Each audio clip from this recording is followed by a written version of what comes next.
H from Albuquerque, New Mexico.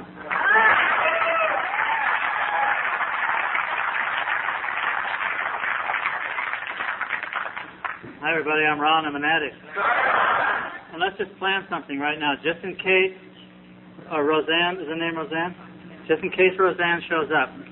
When she gets up here and says, my name's Roseanne, I'm an addict, all of you in one voice say, clearly.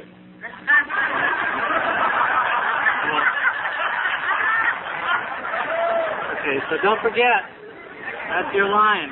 All right. Clearly. Okay. It is really good to be here. I am really thrilled to be here today, as I'm sure a lot of you are. Can you believe we're actually here at San Jose? We've been talking about it.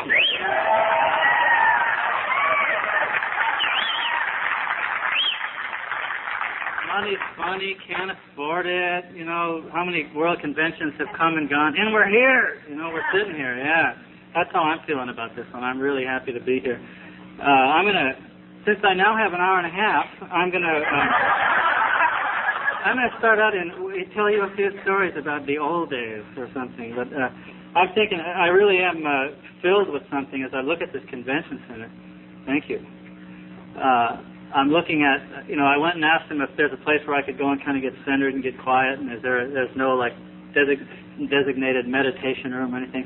So there should be. Well, shouldn't there? No, shouldn't there be? Let's go have a big old ass quiet room where you walk in and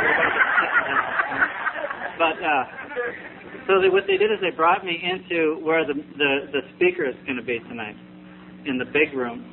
It is just humongous, and it's not the big meeting, right? So I go in there and I go, it takes me 5 minutes to get to the center of the room. I sit down to do my little let's get quiet time in there. And I was thinking about this room, and I remember the first World Convention that I ever went to was Wichita, Kansas in 1980. And who was there? Somebody there? Yeah, all right. Somebody was there. And I would guess certainly the room, well, I was going to say the room that we're in right now, the number of people in this room is more than were at that Saturday night at that convention. I think that's probably true. I would guess maybe 200-300 people were at that convention. And, some of the main speakers had hitchhiked to get there. I remember that particular fact. And, there was there was a buzz in the air about two things at that convention. One is there were some people from New York there who were saying, we want to have the World Convention in New York, although we have one little problem. We don't have meetings in New York, and the reason that we don't is it's not legal to have NA meetings in New York. Because if dope fiends get together, they're consorting, with other known addicts, and they haul them to jail. So NA is illegal in New York City. I remember the buzz about that at that convention. And I remember the buzz about one other thing, which was this little workshop that was going on the following weekend in Lincoln, Nebraska, right up the street, where they were going to finally write a basic text for Narcotics Anonymous. And there was this little dream in the air that maybe someday NA would have a basic text of its own. And two things happened after that. One of them, on the first point, a couple of years later, I was at a little convention in New York City that was a huge convention, the biggest convention I had ever seen, because they, I guess, had worked through that little problem, and now NA was just booming in New York City. And the feeling in my heart, in the heart of a lot of people who were there, it was just overwhelming to go there and say, you know what, we're taking the barriers down. And because at that time, there's a lot of people who got clean in, a smaller town where it was maybe possible that NA wasn't going to make it. You ever have that feeling about NA in your little town? Well, there's a little kind of NA meeting over here where, we can say the F word and talk about dope without anybody glaring at us, and we can sort of relate to each other. It's like the only meeting of its kind, and the rest of the meetings all, have that kind of rarely have we seen a person fail flair about them. And so, you go to your little NA meeting, you can all relate to each other, but you're not quite so sure that NA is going to survive, and that's the key concept here is you're not so sure that NA is even going to survive. You know you belong there. This is my story anyway. I knew I belonged there, and I got clean in Fargo, North Dakota. And, In 1978 was when I walked into my first NA meeting in Fargo, and I got clean in 79.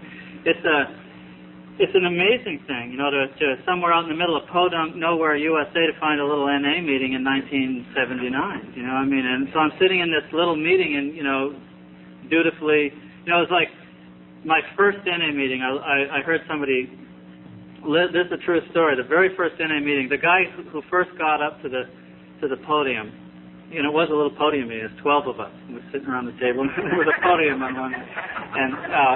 And the guy who first got up to share, he was talking about how he could not, for the life of him, stop compulsively masturbating. And it was like, you know, I've been to all these meetings where they were saying, you know, and I almost lost my job as the chairman of the board, you know, and so now I'm sitting here in this little meeting where, you know, having a little candlelight meeting, and these guys, you know, and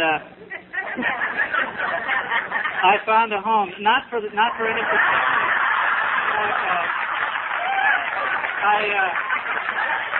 It was the drug thing. Yeah. But anyway, I was real happy to be home in that little NA meeting. But for a while, I kind of had. I think of it this way: I was kind of crossing the river with one foot in two different canoes. And I don't know if you've ever had that experience. Not very stable. You know, there's like, I'm not so sure here because I didn't know, you know, if NA was going to be viable. And in 1982, something happened after that little other thing in Lincoln, Nebraska, and some of those other places, and the World Service Conference passed a basic text for Narcotics Anonymous, and that was a phenomenal event. I remember I got my basic text, my little red, you know, basic text in the mail, and you know, I knew how to get new good stuff, and I, you know, cracked it open.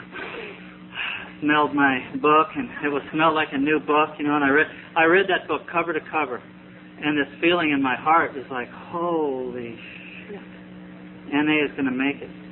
NA is real. NA is viable. And, you know, back at that point, I picked up my foot out of that other canoe, and I sat down in this canoe, and I picked up a paddle. And I have not stopped paddling in that NA canoe. And I look around this room, and I sit in that big old meeting over there, and I say, man, I am so lucky to have found Narcotics Anonymous. You know, what did you do to deserve what you got today? What did you do to deserve sitting in this chair? I screwed over everybody that ever loved me, you know. I ripped and ran, and I tried to be honest and real and true and all that, but I was a loser. What did I do to deserve standing here at this podium? You know, I guess what I did is I breathed in and out, and I learned to trust the loving God, because that's where it comes from. You know, that's where this comes from. It's not about deserving. I had to come here and get clean and walk through everything I walked through to come to the simple understanding that this is just a gift that's just freely given. And I like the theme of today's workshop, because it says putting down the baggage, or whatever it is, something like that. You know, getting rid of the baggage, right? It's like, what? Letting go of the baggage, okay. And because my experience around here at Narcotics Anonymous is very, very little of value that I've gotten since I've been clean has come from picking up something new. It's almost always about putting something down. It's almost always about putting things down. And then what happens on a dynamic, natural level is where the value and then it comes in. I was reading something recently that just really struck me. It said, there's this little village, and God knows where. This little village and God knows where. And outside of this village, there's a tree, and there's a fence built around this tree. And whenever people come, the parents tell their children, don't go near that tree. That's a poison tree. You need to avoid that tree. And the village has built this fence to protect the children from the tree. And after some time of avoiding the tree, one day, sure enough, some little kid goes in there and he ends up getting really, really sick. And so the villagers say, we need to go and cut down that tree. Why are we leaving that tree even there? Why don't we just go cut it down? We've already tried to build a fence around it, and that wasn't enough. We need to go cut it down. So they all get together and they go to cut down the tree, and they get there and the medicine man is standing by the tree and he says, "No, you don't want to cut down this tree. This is the medicine tree. This is the tree that my generations of my family have been coming to get the medicine to cure and heal you people for all these generations. You just didn't know. You just thought of it as the poison tree." And I was listening to this and I was thinking, that's a lot like what we're doing here. That I don't know how many of you felt like a poison tree, but I live my life like a poison tree. Mothers telling their sons, "Don't go by him. Don't. He'll make you sick." And people wanting to build a little fence around me. And in the end, realizing I had to come to Narcotics Anonymous and I had to work the steps and I had to add this to my life in order to get, no, that's not poison, that's medicine. That can be used to make a difference. Some other people can get healed because of what I used to think was my poison, the sickness inside of me. And that's the power of the 12 steps of NA. That's the power of what we're doing here at this convention. Is we are a bunch of damn poison trees, a bunch of damn forest of poison trees, is sitting here and learning how to see ourselves as medicine trees. That whole thing just really came alive for me. That just the realization that it's the poison that's also turned into the medicine, and that's what the steps. That's the power in the steps. I used to think I was going to go to the steps and get kind of like somehow, not be who I am in the end. That was in fact my fear of the steps. I won't be who I am. I'll change and I'll be something different. And in fact, what's happened is I am who I am. I'm more truly who I am now today than I ever have been. Character defects and all.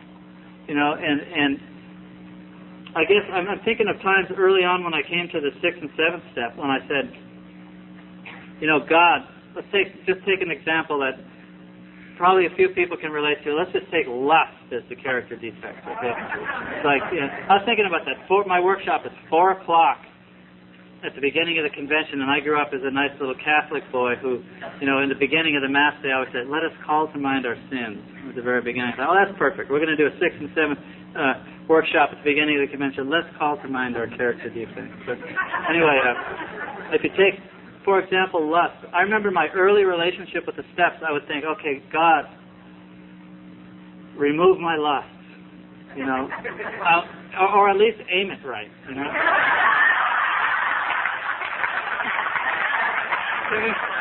So we just get it like pointed in the right direction. That would be all. That would be enough, And then I would go away from that, and I'd do some amends, and I'd think, it's not gone, It's not gone. So apparently the steps don't work. Obviously they don't work, because I still have this lust thing, and it don't always want to point in the right direction, And so there's something wrong here, And I have, I had all throughout high school, all throughout, growing up, all throughout my addiction, I always had a girlfriend, and I always cheated, and I always kind of saw myself as one who didn't.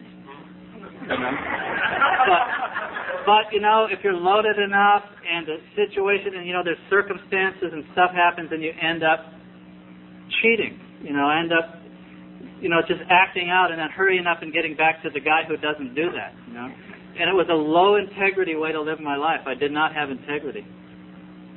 And so when I look back right now from where I'm standing here tonight with 19 years clean. I'm married to...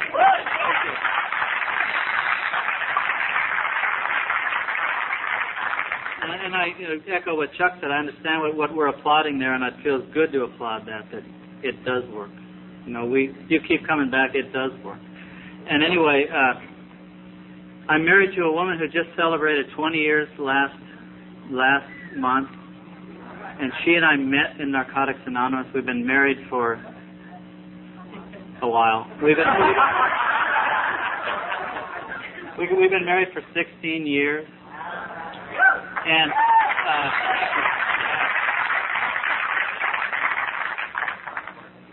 Have I, during that 16-year period, been liberated from lust?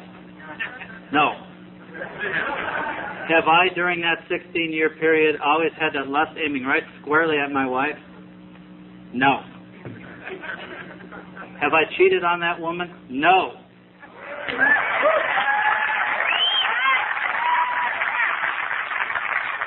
So, and I might have said yes. If we're talking about, that's why I picked that character defect, by the way, because I can say no to that. And the reason I can say no to that is not because, what I thought I was praying to have removed is now gone, but that the underlying character problem is shifted from me. And I can be a man of my word today. I have that choice today. When I'm powerless over my addiction and I'm feeding my addiction, I'm living in this drained, disempowered state, I don't have that kind of choice. I can think I do, I can try to, but bottom line is I never lived that. And when I got to Narcotics Anonymous and learned how to live clean and learn how to work steps, I did find some integrity in my life. That, to me, the word character in that step, defects of character, that's a powerful word. I almost didn't notice that word for a long time. It's something about the way that what we're made of. Can a dope fiend, can an addict actually learn to live with integrity? Well, it's not an overnight process. It's not a instantaneous transformation. But I say the answer is yes. A dope fiend can come to Narcotics Anonymous and learn how to live with integrity. And that to me is a profound and powerful reality of our lives. And that doesn't mean that everything's pretty. It doesn't mean I come here and just say everything's wonderful and I'm now Mr. Good boy and all that. But I can learn here how to live with integrity, and I can do it by learning to have a relationship with a power greater than myself. In order for me to put the 6th and 7th step in context, let me say something about the steps that come before them. First of all, somebody once said a long time ago, this is something that I never forgot. He said, I came to Narcotics Anonymous and I listened to people talk about this stuff, and he said something became real clear that in terms of my relationship with God, he said one of us is powerless and one of us is all powerful. And now the trick in the steps is figuring out which one is which. Getting clear, remembering at all times who's who at that zoo, because I frequently forget which one I am in that picture.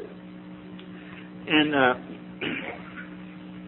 when I look at the first step, we admitted we are powerless over our addictions. That's the phrasing of that step, by the way. Much has been said, and much will continue to be said about that. I say the fact that you and I use different drugs. How many different drugs do you suppose there are represented in this room right now? How many different kind of like cultural pockets around using drugs do you think there are in this room? In terms of, like they're talking about our diversity as our strength, different ways of using, different manners of delivering that drug to the system, different, there's college boys in here who were using drugs, and college girls, whatever, who are using drugs and were failing in that, and that's what got them to a bottom. There are people here who who were born in poverty and lived there forever, and there are people who were born to wealth and never experienced poverty. Those kinds of things are not what we have in common, but we do have in common the disease of addiction. So what if it said, we admitted we are powerless over, pick a drug, pick a group of drugs, pick a delivery method. It doesn't say that. It says we admitted we are powerless over our addiction. That to me is a very powerful principle that I can base my recovery on, and you and I can base our unity on. And the first step for me, my own admission that I'm powerless over the disease of addiction. And do I have a drug problem? I certainly had a drug problem just before I came into Narcotics Anonymous, and I certainly came to Narcotics Anonymous not because I didn't come to NA saying, I have these underlying feelings of disconnect with humanity, and I need to find a program that will awaken my spirit and magically connect me to the universe. Those thoughts were not in my mind. I got to figure out how to quit putting drugs in my system one day at a time, so that I can learn how to be free from this monster. I did not come gently to Narcotics Anonymous. I fought and fought and fought. And I wasn't always fighting other people. I was fighting my disease. I got to the point where I don't want to be an addict anymore, Mr. Wizard. I don't want to be like this anymore. I just couldn't switch that off, And so it was really, really a kind of an amazing thing for me to come and sit in a meeting on Narcotics Anonymous and listen to people share about the same kind of relationship with their drug as I had with mine. In fact, just last week I was sitting at a meeting and I was listening to a guy share. He's fairly new, and what he said is, he said the insanity for me with my using is that there's only 30 seconds where that drug just really, really, really feels good.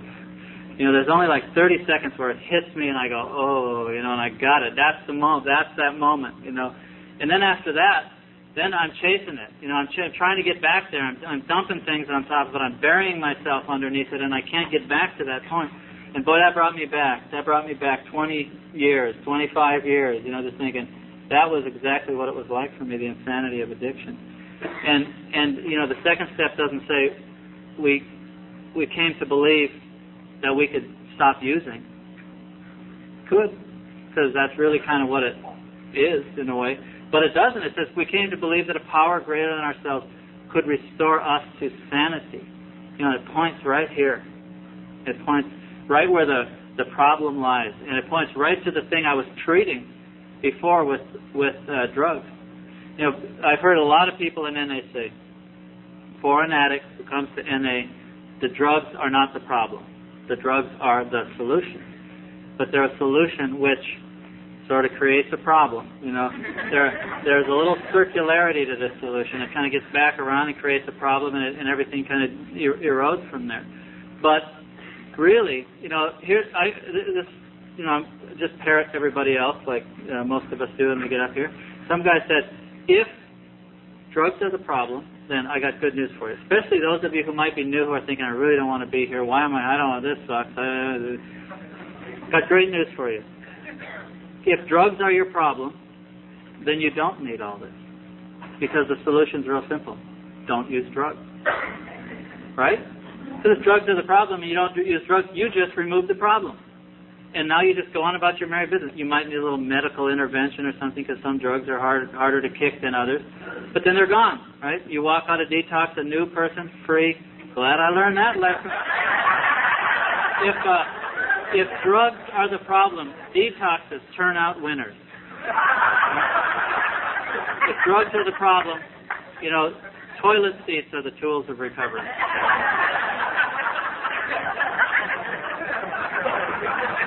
But the steps tell me something else. The steps tell me that my addiction is the problem. And drugs are the former solution to this disconnect that I feel, whatever it is that you guys know intuitively, and I don't have to describe for you, and I know intuitively this malaise, this sickness, this what's wrong with me? What's going on here? And this sense that I felt anyway of being disconnected to humanity somehow. I just didn't get to go. Whatever lifeboat you guys were on, I didn't get to go. And Narcotics Anonymous come, floating by at some point in my life, and all these hands are saying, "Come on," and I got in the boat, and and I can't tell you that I got in here and said, guess what? I'm in NA now, and I feel totally connected to humanity now. Thank you. I came in. This part of the meeting that we're in right now, that was the easy part, right? We're all sitting there and paying attention to someone else, or maybe when it's our turn, we'll say our little piece, and then we can. That part of it's fairly easy. But what about that part when it's all over, and you're brand new, and now everybody's going to want to hug you and stuff? It's like, for me, it was like, somebody inside me knew that I needed all of that kind of stuff, but man, was that painful. Ooh, man, it was. we're going to have all our little small talk now. You know. And then if we're lucky, we're going to go out to Denny's, right? Well, what, you know, I don't know what I would ever do if I got clean. Well, you know, we go to Denny's. We drink coffee, you know. Like, sign me up for that, home. NA is hard to see. From a certain vantage point, NA is hard to see. Just how powerful this thing is and what's going on here is a little bit hard to see.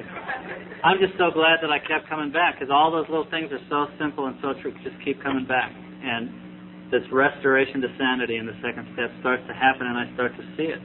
Start to see what NA is and it starts to come home to my heart. And it's not up in the head.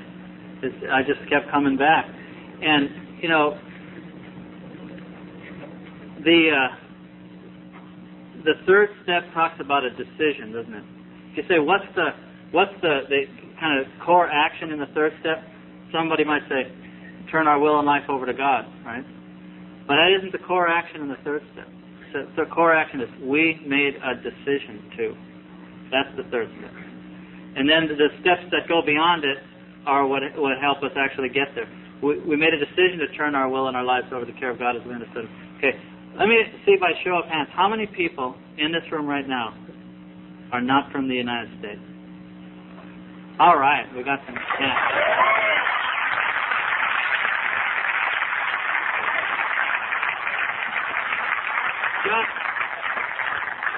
Just by way of interest, is there anyone here from England?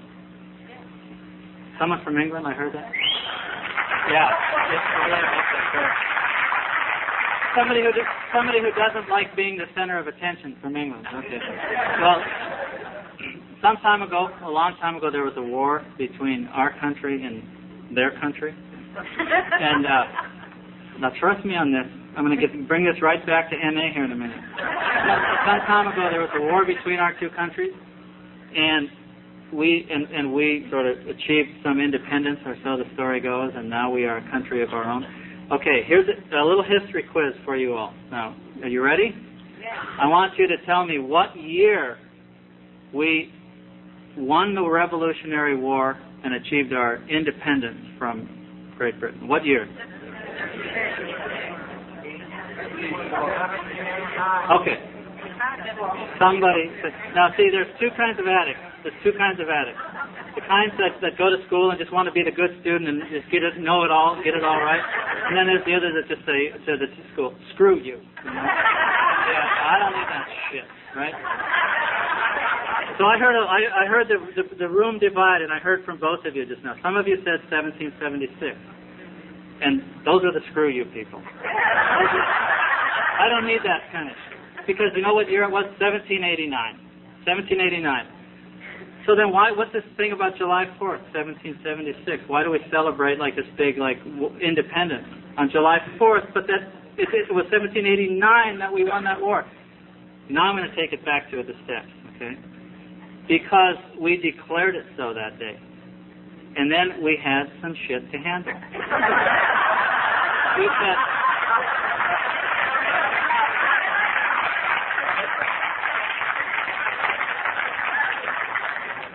We said, I am free. I am free right now. And 13 years later, after like Valley Forge and all this, stories I heard, it happened. It was real. We made it happen. To me, there's energy like that in the third step. I made a decision to turn my will and my life over to the care of God as I understand God. My life is in the care of God as I understand God. And now I got some shit to handle. Thus, we have a fourth step. Right? And, what is that? What is that stuff we've got to handle? And to me, the power in the third step, in this decision, is not that we're there now. When I did my third step, I wasn't like now basking on some beach of, spiritual recovery. I was like still squirrely as hell, trying to hope that maybe there was something real about all this, but I declared it so. I made a decision to turn my will and my life over to the care of God as I understand God. And then, some of the workshop that came before me, they were talking about the fourth and fifth step, which there's many, many good things said there about getting honest with myself and facing it. And then we get to the sixth and seventh step, which what we're here to talk about. And Since I'm in a kind of a teacher mode now, let's go to the English class now, just for a second. Have you ever noticed this? Have you ever noticed that the verb in the sixth step is not an action verb, and it's the only step that does not have an action verb in it? We were entirely ready to. It's a verb of being, right? We were. We were ready. It does not describe an action. Every other step has an action verb in it. What's that worth? I don't know. You tell me. But I'll tell you what it's not quite as powerful as the declaration thing, but it'll do. No, to me the significance of that is the sixth step kind of says we were entirely ready to have God remove all these defects of character. There's the action. Who's doing the action in the sixth step? God is. Or we were entirely ready to have God do that. So for me, first of all, if we were who's going to be in the World Series this year? I don't pay attention to baseball. The Cubs, okay. Somebody said the Braves, the Yankees, okay. If we were on our way to the World Series, and let's say that we were in the World Series, we were a baseball team, and we were entirely ready to play game one. What does that mean? It means that we've done some things. We've taken some action up to this point. We have gotten entirely ready. So it's a kind of a statement of where we're standing right now. The sixth step to me is a statement of the ground I'm standing on. I'm standing on this ground. I am entirely ready to have God remove all these defects of character. That is awesome. That is daunting when you think, at least for me it was. It was daunting. I stood on that ground and said, God, please don't make me weird, Not bad enough, It's like, I don't want to go hand out pamphlets and be But bottom line is, I am ready to have God remove all these defects of character, which means I'm going to change. When I humbly ask God to remove these defects of character, I better be ready for some change. And I don't necessarily get to be the engineer of that change. And that's okay. That's the power in the sixth and seventh step. To me, it's about standing in this posture of surrender. Learning how to stand in a posture of surrender.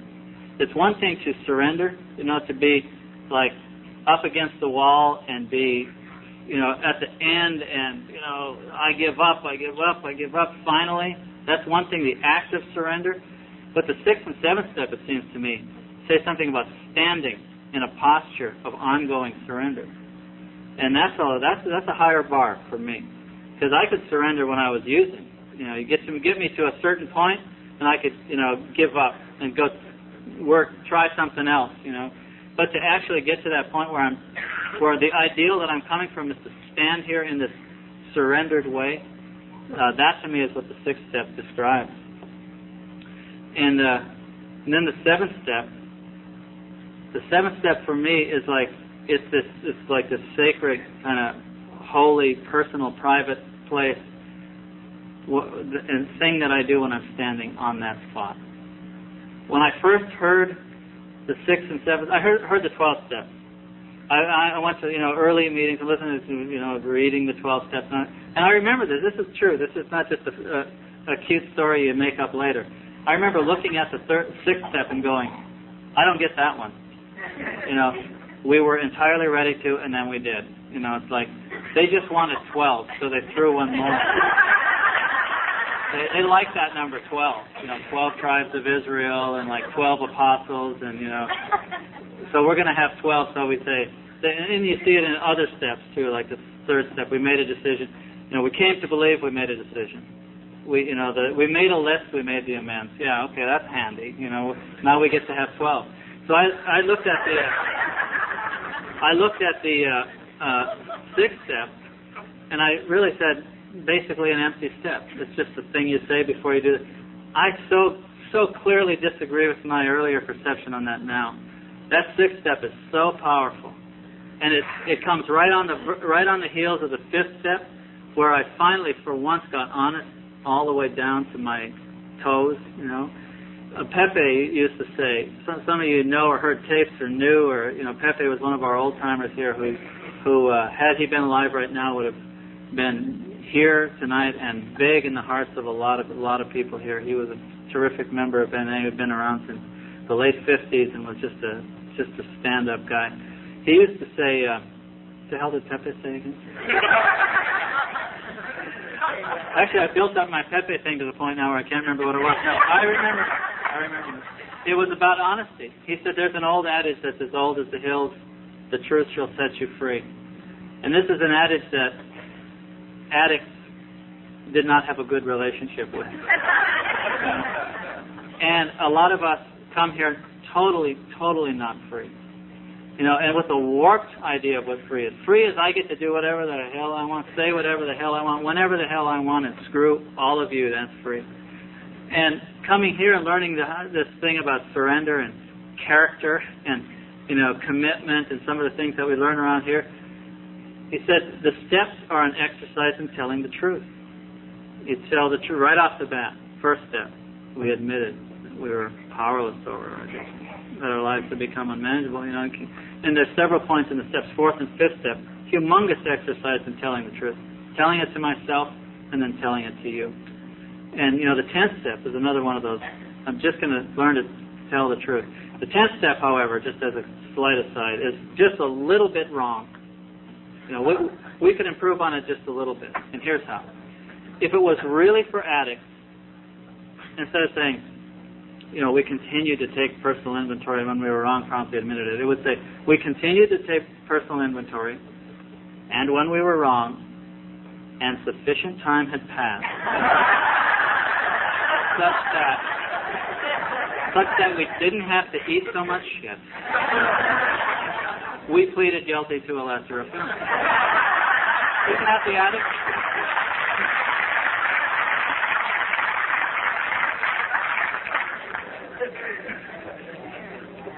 But anyway, it doesn't say that, and I guess we'll have to live with the one we got. And it's about telling the truth, and it's about telling the truth promptly.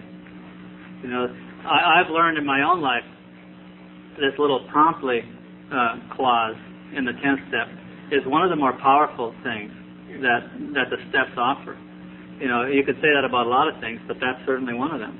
And the reason for that is, like, let's say my wife and I are going at it. We're going at it. I'm right. I know I'm right. And she knows she's right, And so we're so goddamn right, we're about ready to get a divorce, And there's a little voice in the back of my head saying, Ron, every time you're this goddamn right, you're probably wrong. And it's probably time to stand right here, right now, and tell her, you know what? I'm being an asshole. I'm sorry. It's probably time to do that right now. And when that little voice whispers back there someplace, the 10th step says, promptly, And that step is very powerful. I would like to say that I just sort of heroically rose to that, but you know what? My wife heroically rose to that a lot more than I did, and she taught me how to do that. And I learned from her that, you know what? We can drain the juice right out of this boil, just promptly. It's true, though, isn't it? It's an icky metaphor, but it's real. But we were talking only moments ago about the 6th and 7th steps. I don't know. I think I'm going to wrap this up, even though that's going to put us in a position where we're, I guess, done with the workshop, unless there's a volunteer to come up and take the other shot. But what I would like, I just want to close this up with a thought on the 6th and 7th step. That has anybody ever hitchhiked in this room? I used to do a fair amount of hitchhiking in my day, and part of this is about I was not an addict from an urban culture. I was an addict from a rural culture. I was an addict from a small town in an area of small towns. I grew up in northern Minnesota, so I did a fair amount of hitchhiking, and so this metaphor really makes some sense to me. If my relationship with God, I'm standing by the side of the road hitchhiking, right? And I've got this pack on my back, and it's heavy, and it's burning its hole in my shoulders, and I'm tired, and cars are going by, and they're going by, and they're going by. And all of a sudden, this old man comes by in a pickup. He's got his big old hound dog sitting on the seat. You know, he pulls over, and he says to me, hop in the back. Because, you know, the hound dog has got this stuff, and he's go in the back. So I go in the back of the pickup, and I'm standing there with my backpack on my back. You know, the wind is blowing, and the guy takes off, and I'm standing there. I think I can do this, and my backpack is burning. It's holes in my shoulders, and I'm tired. And this old man is in the pickup. He's looking back at me, and he's going, "This guy's an idiot." You know, I'm giving him a ride here, and he's standing there with his backpack. It looks like he's about ready to die. So he pulls over to the side of the road, and he says, "What's going on with you?" He says, "Why don't you just take that pack off your back and sit down?" And I say, "Oh, no, sir, you've been good enough to give me a ride. I wouldn't expect you to carry my burden for me also." It's like, is there a little flaw in this logic? How many of us have approached the program that way? I'm going to come here, and I'm going to get clean, and I'm going to hang around, but I am not going to put down my burden. You know, I am not going to put this shit down. And the sixth, you know what the sixth and seventh step says? It says you can get in that back of that pickup, and you can take the pack off your back and set it down. You can turn around and sit down, and you don't even know where the driver's going anymore, and that's perfectly okay. Thank you for letting me share.